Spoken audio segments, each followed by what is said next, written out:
नमस्कार, आप देख रहे हैं न्यूज़ 24। मैं हूं विपनेश माथुर और अब उस बड़ी खबर का विश्लेषण जो बीच चुनाव यूपी से सामने आई है। यह खबर इस बात का सबूत है कि पिछले 3 दशक से बसपा के साथ खड़ा बड़ा दलित वोट बैंक इस चुनाव में अच्छे खासे मार्जिन में बीएसपी से शिफ्ट होकर दूसरी पार्टियों में मिल चुका है। आप जानते हैं कि चुनाव से पहले ही लगातार यूपी में दलित वोटर्स को अपने पाले में लाने के लिए इंडिया गठबंधन और एनडीए के बीच लड़ाई तेज थी, जिसका बड़ा असर चुनाव के बीच देखने को मिला, जब खुद बसपा के चुनावी एजेंट हतोत्साहित नजर आ रहे हैं और वो बता रहे हैं कि बीएसपी की हालत चुनाव में बहुत खराब है। यानी बीएसपी को इस चुनाव में सीट और वोट शेयर के मामले में बड़ी चोट लग सकती है। मतलब पिछली बार 2019 की 10 सीटों से हाफ या फिर इस बार बसपा पूरी तरीके से साफ। देखिए, सुस्त चला हाथी दलित किसका साथी।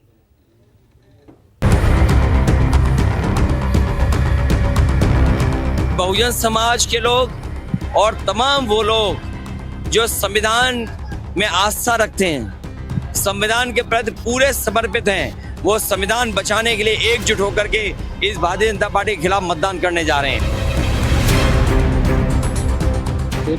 मुझे तो लग रहा है इस बार जरूर बदलाव होगा, क्योंकि जो जनता है, मैं ये महसूस कर रही हूँ कि जनता कुछ साइलेंट सी है। चल हो जा शुरू।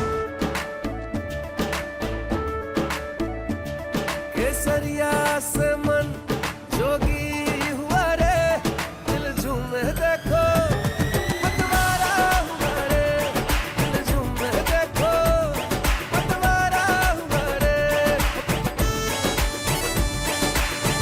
हर पल मनाओ केसरी त्योहार। विमल बोलो जुबान केसरी।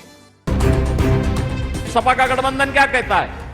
वो कहता है कि वह पिछड़ी जाति के लोगों को मिलने वाले आरक्षण को काट करके अल्पसंख्यकों को दे देगा।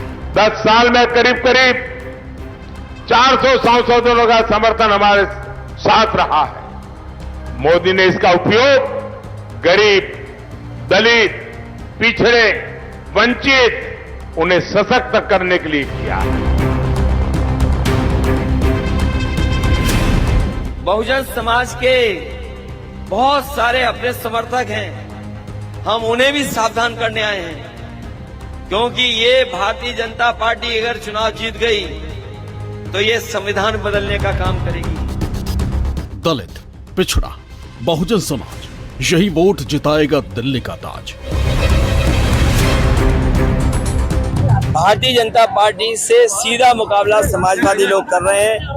मैं तमाम बहुजन समाज के लोगों से और तमाम वो लोग जो बाबा साहब के रास्ते पे चलते हैं, उन सब से मैं अपील करता हूं कि अपना वोट ना खराब करें, इस चुनाव में समाजवादियों की मदद करें। जब रिजल्ट आएगा तब मालूम पड़ेगा कि सरकार कौन सी पार्टी बना रही है और किस पार्टी को कितनी सीटें मिल रही है। मैं आज देश की जनता को कहना चाहता हूं कि कांग्रेस पार्टी ने हमेशा एससी, एसटी और ओबीसी के आरक्षण पर हमले किए हैं। 24 के चुनाव में 5वें चरण के मतदान हो चुके हैं, यानी 1/3 वोटिंग पूरी हो चुकी। ऐसे में देश के सबसे बड़े सूबे उत्तर प्रदेश का समीकरण अब किसको लोकसभा का रण जिताने वाला है, ये इस बात पर तय होगा कि इस बार यूपी का दलित किसके साथ है। 10 साल में करीब करीब 400 सांसदों का समर्थन हमारे साथ रहा है। मोदी ने इसका उपयोग गरीब, दलित, पिछड़े, वंचित, उन्हें सशक्त करने के लिए किया है।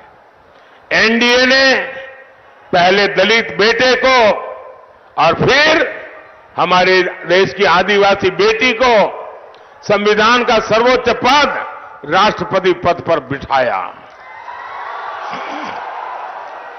हमारी सरकार है जिसने पिछड़ा वर्ग आयोग को संवैधानिक दर्जा दिया।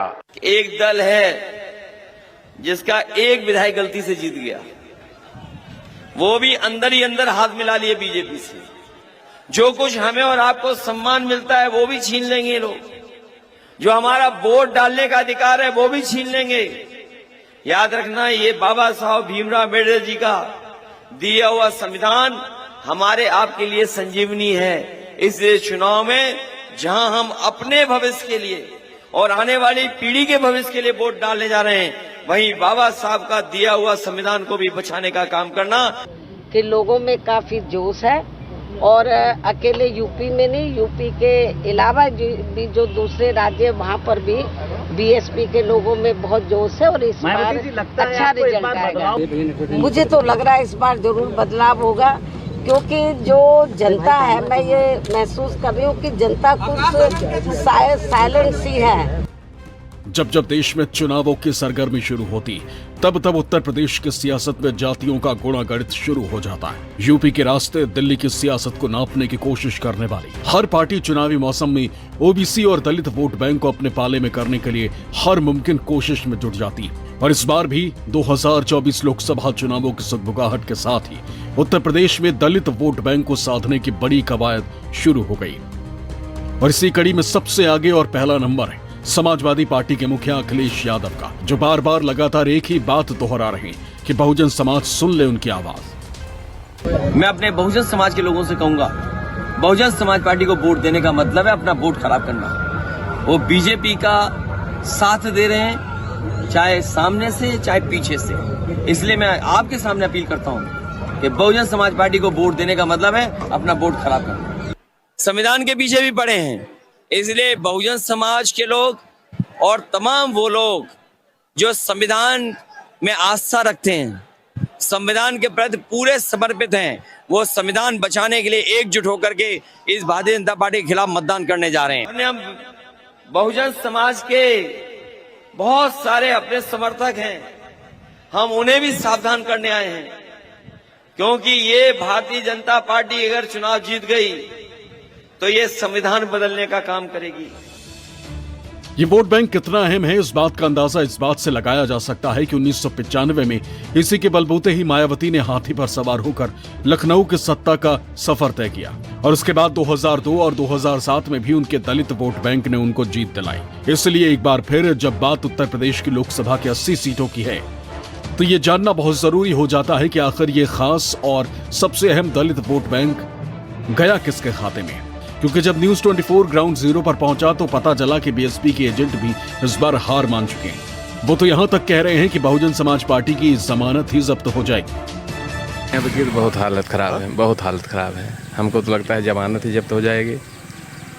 यार आप चुनाव बसपा के एजेंट तो कम एजेंट हैं, लेकिन वो जो भाजपा के समर्थन में कर दिया, इसके लिए दिक्कत हो गई है सबको। कौन भाजपा के समर्थन? मायावती ने 20 बार प्रत्याशी बदल दिया, 2 बार, एक बार रवि को खड़ा किया। रवि वाले में तो कुछ खींचते भी 80,000 वोटर हैं, और बसपा वाले में तो अब सब लोग इकट्ठा होकर के सब कांग्रेस को वोटिंग कर रहे हैं। ये दिखाई दे रहा है यहीं पे। बहुत हालत नाजुक है यहाँ पे। यहाँ क्या हर जगह नाजुक है। आप बसपा में हैं? हाँ, बसपा में है। आज आखिरी दिन है तो हाँ, आखिरी दिन से मतलब नहीं, हम इतना डर नहीं है। जब बड़े बड़े नहीं डराएगा तो हम इतना डरे वाले में नहीं रहे। हम बता देती आज आखिरी दिन हो चाहे जो हो, उससे नहीं होता यार यहाँ एजेंट हो। अरे लेकिन जो सही है, अब सही आप छापने की बात बताते हैं तो सही है, जो उसको रिजेक्ट बताया जा रहा है, जो हालत है।